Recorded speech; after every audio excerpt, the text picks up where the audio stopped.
In this video, we are going to discuss Python program to find LCM of two numbers. I am Basha, your friend. Welcome back to Code World YouTube channel Python program to practice for beginners series. Python program to find LCM of two numbers. This type of questions asked in tests or interviews to test your aptitude as well as programming knowledge.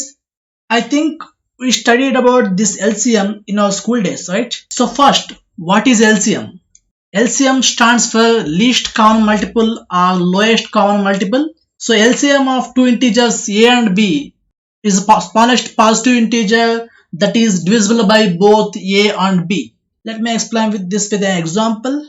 I take two numbers 10 and 6. Okay, and here I load the multiple of 10. Multiples of 10 are 10, 20, 30, 70, and so on. Multiples of 6, 12, 18, 84.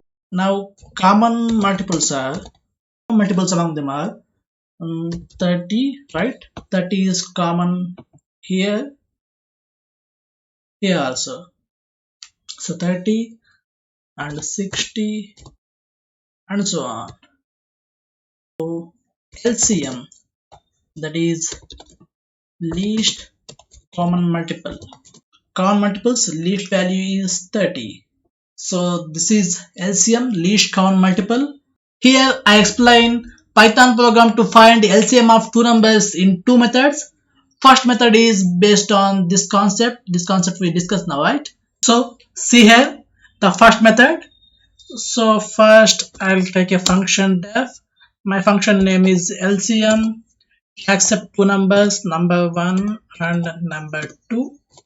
Okay, and inside this I take two sets because to store the multiples, to store multiples of number 1, I take set 1 and set 2 to store multiples of number 2. Okay, next I'll take a for loop for I in range of 1, 11 up to 10. If I give stop value 11 means it will take up to 10. So inside this, to calculate multiples, I'll take a variable m1 is equal to num1 into I. This is for number 1 multiples, and m2 is equal to num2 into I. Next, I'll add these multiples to a set s1 dot add m1 and s2 dot add m2. I hope you already familiar with this concept of set and the for loop and these functions.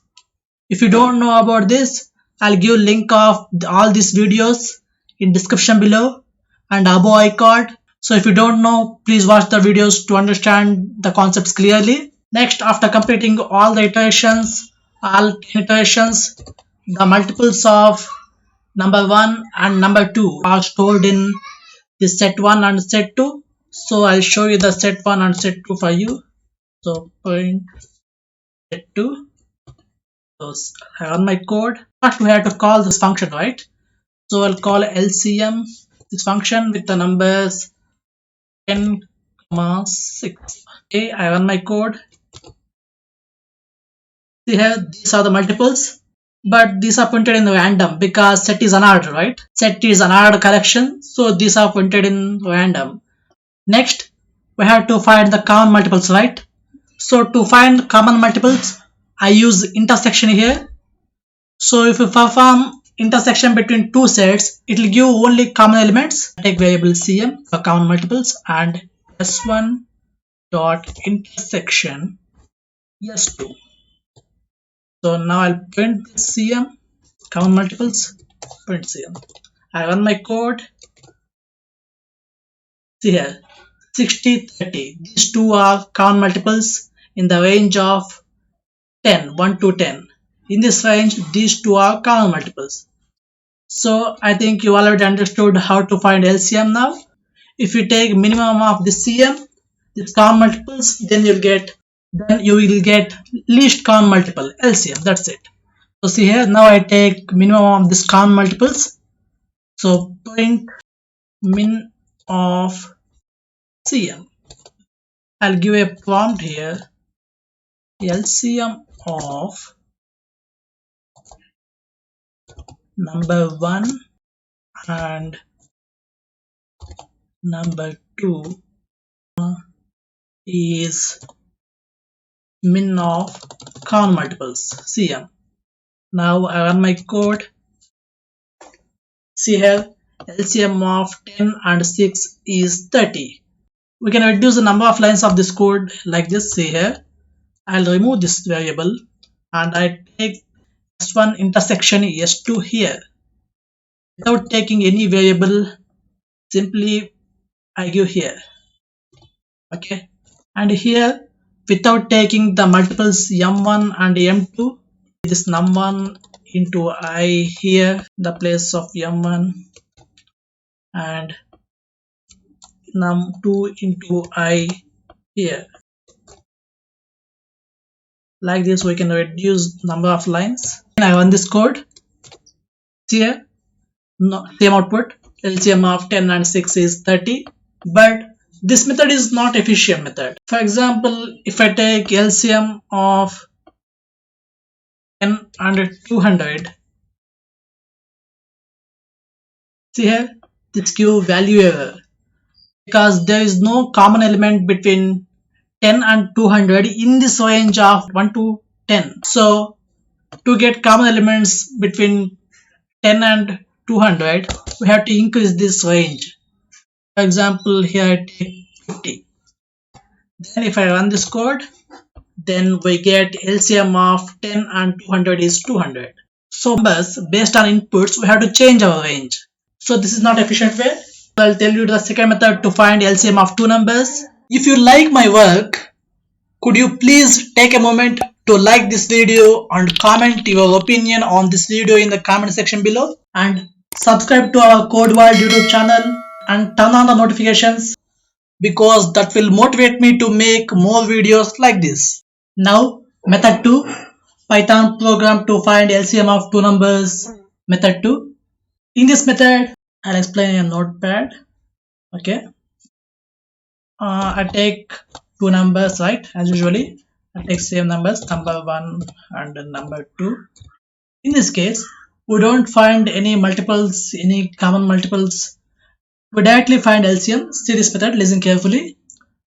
In this method, we'll take another variable h, and in this variable num1 and num2, which is the highest number, and we'll store the highest number in this variable. In this case, highest number is 10, right? So we'll take h is equal to 10, and we'll take another variable, for example variable 1 var1. Here we'll store the same number h value, so h is equal to 10. Next step, we will check the value of h is divisible by both num1 and num2 or not. H is equal to 10. 10 is divisible by 10, num1, okay, and 10 is not divisible by num2. 10. Now we increment the value of h. So we increment the value of h like this. So h is equal to h plus var1. So now h value became 20. Again, we will check whether this h value is divisible by num1 and num2. In this case also, h value is divisible by num1, but it is not divisible by num2. So again same, h is equal to h plus var1. We'll increment the value of h. So in this case, h value is 20 and var1 value is same, 10. This time the h value became 30. Now we will check whether this h value, h is equal to 30, is divisible by num1 or num2. In this case, the h value 30 is divisible by num1, which is 10, and it is divisible by num2, which is 6. So our LCM is h, that is 30. LCM is equal to h, that is equal to 30. This is the method we are going to follow. Now I'll implement this in my Sublime. I'll take a function f LCM num1 comma num2. Inside this function, I'll take variable h to take highest of these two values. For highest of two values, I take this max method, max num1 comma num2. So the maximum of these two numbers are stored in h variable, the variable h. And next I'll take variable 1 here 1 and here I'll store h. Next I'll take a while loop, while 2, which is infinity loop, and to break this infinity loop I'll take break later. Here by using if condition, check whether this h is divisible by number 1 and number 2 or not. So if it divisible by h, number 1 means it will give a remainder 0, and also h divisible by number 2 0. If this condition is 2, then print LCM of num1 and sorry, num1 is not inside because num1 is variable, right? So we have to take num1 here, have to take comma here, and num2 is hyphen, I'll take hyphen is comma h. Otherwise, if it is not true, then we have to take else here. Inside this else block, we have to increment the value of h. h is equal to h plus var1. That's it, our code is ready. Now I'll call this method LCM with the values 10, 6. I run my code. It is printed many times, so it's because we forgot to add break. While loop is infinity loop, right? So as soon as we find the LCM, we have to break this loop. So yeah, I forgot to add break here. Here, if we break this loop, then it stops the iteration. So as soon as we find the LCM, no need to take further, right? So I'll break this. Now I run my code. See here, LCM of 10 and 6 is 30. You can check with some more numbers. Last example, 10, 200 I will take, right? I run my code again. Of 10 and 200 is 200. We can take any number we want. We want to take input from the user. Int input, enter value 1, number 2, print input, enter value 2. I'll take num1, num2. So now whatever the user enters, our program will return the LCM of the two numbers. I'll save this and I run this in my command prompt. Now see here, I'll open my directory. Now I am in my directory. I'll change the color to make it visible clearly. I think now it is visible clearly. Now I run my code and type my program name. And it's asking enter a value. For example, user enters 5, and again it is asking enter a value 2. For example, 78. The LCM of 5 and 78 is 390. Value user enters, our program will give LCM of the two numbers. These are the two methods to find LCM of two numbers. I hope you enjoy this video. Among these two methods, which method you like the most? Let me know in the comment section below. That's it for this video, friends. See you in next video. If you like this video, please hit the like button. Comment your opinion on this video in the comment section below. For more videos, please subscribe to my channel. Make sure you hit the bell icon to get notifications. Thank you for watching.